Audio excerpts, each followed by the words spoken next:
Okay. Let go. Let go.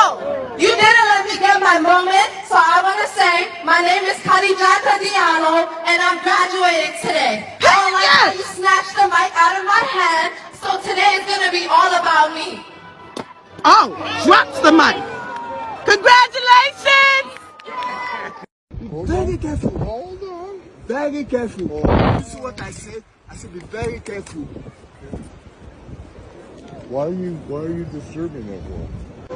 One more time, ma'am. Extinguish the cigarette or I'm extinguishing fire.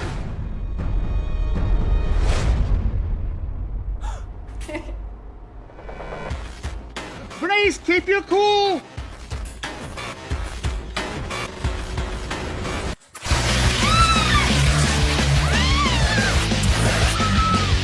Want a secondhand smoke every damn body. Good Lord, Bernice. I tried to stay cool, but I'm not having no more of this today.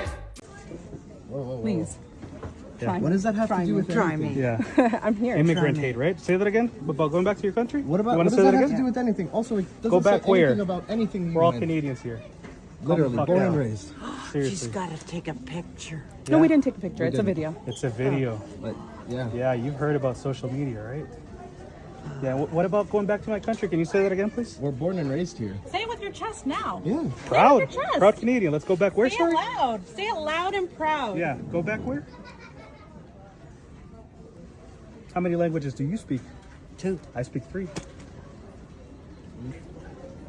Is it because it's hard to find or be challenged by immigrant, or what is it about my country that you want me to go back to? Like, can you say that again? Next time you have a problem. You're so quiet now. Why are you so quiet now? Go back where? I'm sorry. I just want you to say it again. Yeah. That's all. To my country. I'll You're go wait. being racist, so say it. Say it. Yeah. Say it again. Be racist again. Told you your mouth is going to get you into trouble one day. And it did. Because I told the kid to get Oh, his it's a shoes teenager. off the couch. But why is that your problem? 13-year-old. And then Why is told that us your to go back problem? to our country. Come on. And Yeah. then she tells us to go back to our country. Yeah. How kind. Beautiful. Good Canadian spirit over here. This lady keeps stealing my mail. Yes, I am actually. In fact, yes, taking the. You're taking my property. Well, you know, there's been a lot of comings and goings of UPS trucks in this neighborhood. What about A lot that? of packages coming to this house particular. Well, something's going on in there. Something's going on in there. It's Amazon. I'm taking the package. It's my Amazon wish Sir, list. I'm taking the package. No, you're not taking my package. That's my stuff. Excuse me. Excuse me. Excuse me. Ow! Oh my God! You killed me. I did not kill you. You're fine. Oh my God! You sprayed me with whatever that stuff is. Help me! Please help me! A white woman tried to take a city bike that a black man had already paid for and unlocked. When she realized that the people around her were siding with the man, she suddenly started crying and screaming for help. It happened in downtown New York City. According to the video, the black man had already unlocked the bike through the City Bike app and was about to ride away. But at that moment, a white woman suddenly grabbed the handlebars and insisted that the bike was hers. The man and several witnesses repeatedly told her that he had already paid for and unlocked the bike, but she refused to let go. Instead, she began crying loudly and calling for help, acting as if she was the one being threatened. Then came the most controversial moment in the video. 1 second she was crying and begging for help. The next second, she suddenly became calm and continued arguing over who the bike belonged to. The woman involved was reportedly a hospital employee. As the video spread online, her workplace also said it was aware of the incident and had begun an investigation. The clip quickly sparked a huge debate across the internet. Many people believe she was intentionally trying to portray herself as the victim, hoping to use public sympathy to change the situation. Have been following me. Ma'am, I'm just trying to tell you. Oh, no, I have it all on tape right here. No, look, you pulled the hose out at the gas station back there. Yeah. Hold the baby. What? Hey, what are you doing? Nothing. That's literally my necklace. No, it's got it's that picture me. of It's me and me. my mom It's on it. me. It's my necklace. It literally is a photo of me and my mom in it. No, it's me. No, it's not. Give me it back. Oh. What are you doing? Hey, you know what? You're going to hell. For what? What the heck do you driving this big Do not hit my monstrosity gas guzzler? Lady, I'm just trying to fill my tank up, Hey, right? wait a minute, are you filming me? Yeah. You better put that away or get it. You broke my new iPhone. That's not an iPhone. You sped by, you startled me, I dropped it, and now you owe me a new No, I'm iPhone. not getting you a new one. Ow! What are you doing? You pushed me over. No, I haven't moved and I have it on camera. Ow! What are you doing? You're on the other side of the fucking aisle. Go away. Fat Go bitch. away. Go away. Go away. Go. Go away. Bye. Go, you retarded. Okay, you have nothing against. So imagine trying to take it for your husband to a woman that claims your husband hit her with his car, and then he literally turns around and hits you with his car. Now in this video, and I'll show you the rest of here in just a second, you'll hear him say something about you shouldn't stop behind a moving car. But the crazy thing is, because this happened on private property in a parking lot, it's technically not considered illegal. Fun fact for you, in some states, if you hit a car or another car hits your car in a parking lot on private property, the police most of the time can't do anything about it, which means a lot of times the insurance of the other person will not pay for it. Been there, done that. But he literally leaves his wife behind the car, gets in the car, and then backs over his wife in the car. And my favorite part is that she literally says, "There's nothing wrong with my husband," as she is literally getting ready to be hit with the car her husband is driving. Oh, I am, because he tried to hit me and he just said he was going to do something. Okay, go away. Stop behind a moving car. Go away, you. Go away. Oh, I got it, you dumb bitch. I don't care either. You just call me a dumb bitch. I do to you. Your husband. There's nothing wrong with him. He's going to hit you. There's nothing. Oh! Babe, you just hit me. Welcome. Now, something has changed in America and a lot of people can feel it. There was a time when Black Americans were expected to stay silent during disrespect and smile. Smile through the humiliation. And then they were supposed to avoid confrontation, keep peace at all costs, even when they were clearly being treated unfair. But the era is ending, and honestly, some people are struggling to admit to that reality, because that's where we are seeing now in public spaces, workplaces, schools, restaurants, stores, where we can see a major shift in energy. People are no longer automatically shrinking themselves just because someone feels uncomfortable in their presence, and that shift is powerful. You can see from these viral videos where Black individuals, they calmly but firmly stand their ground after being questioned, after being harassed, profiled, or even disrespected. So my favorite video is where this lady is smoking on somebody's face, and then now the lady picks the fire extinguisher and then she just I know, okay, it's not like I'm a toxic person, but that was a winning moment for me. We give that girl her flowers because she did Black people a big favor for standing up for herself. Ooh, clock it. Anyway, so what is shocking them is not the confrontation, it's the confidence, because some individuals still walk into these situations expecting silence.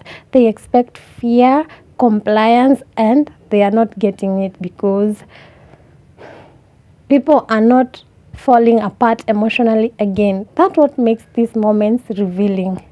One thing I've noticed from these many confrontations is that they usually begin with entitlement.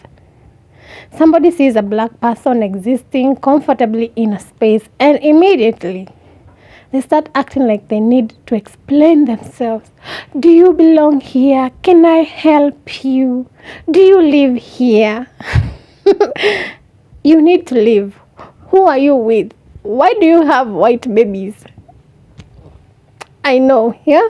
And the craziest part, many of these people genuinely expect zero resistance. They walk into these interactions fully convinced that the other person is just going to quietly accept the disrespect and move on. That mindset, it says a lot, because confidence from Black people still unsettles some individuals who are mentally stuck in the outdated dynamics. But modern reactions are different now. People are saying, no, you will not disrespect me simply because you feel entitled and question my existence. Honestly, that confidence completely changes the energy of the interaction.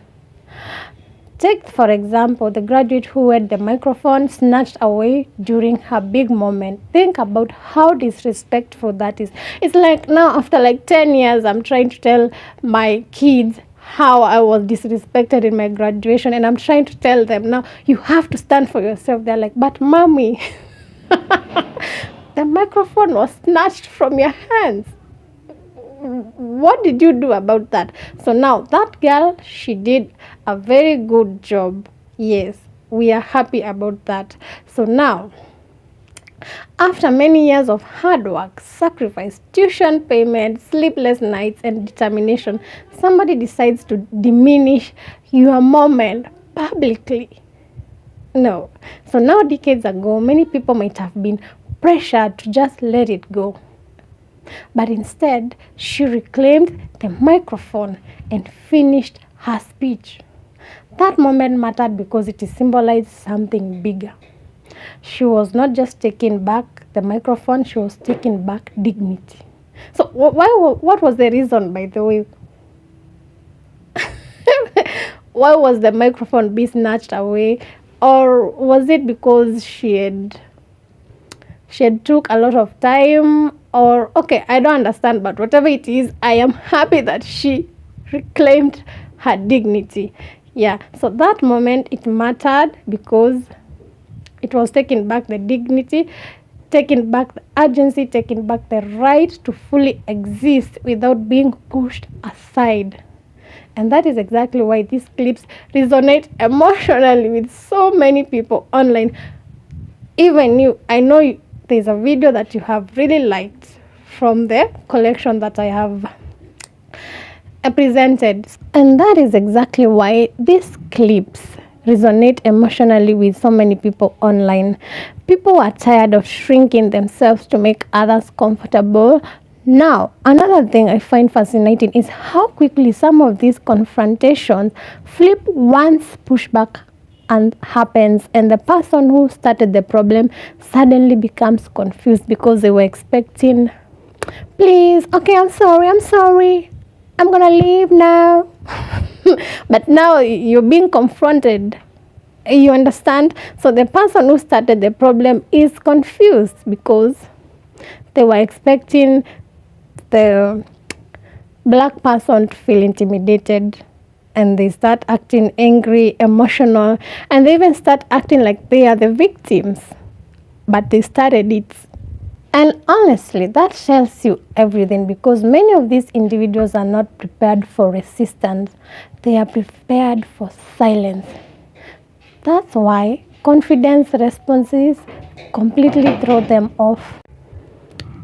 And honestly, that tells you everything, because many of these individuals are not prepared for resistance. They are prepared for silence. Like, why confidence responses completely throw them off?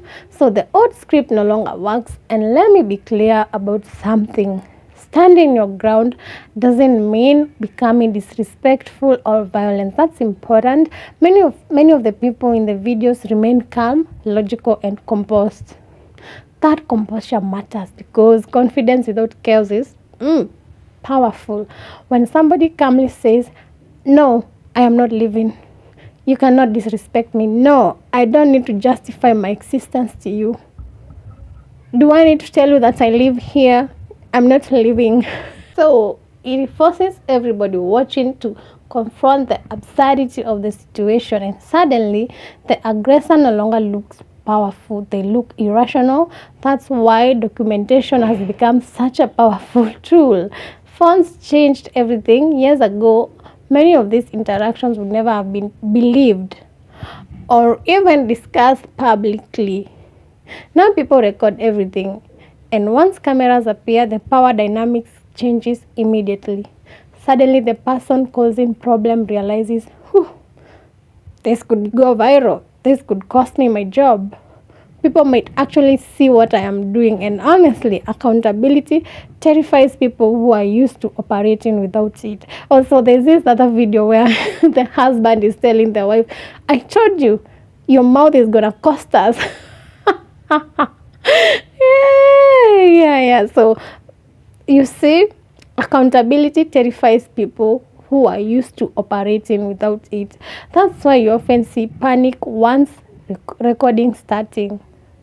So once you start recording, they start to panic because exposure changes behavior quickly. And now I also think it's important to understand the deeper reason these moments resonate so strongly with Black audience. It's not just about argument in a store or one awkward interaction in public.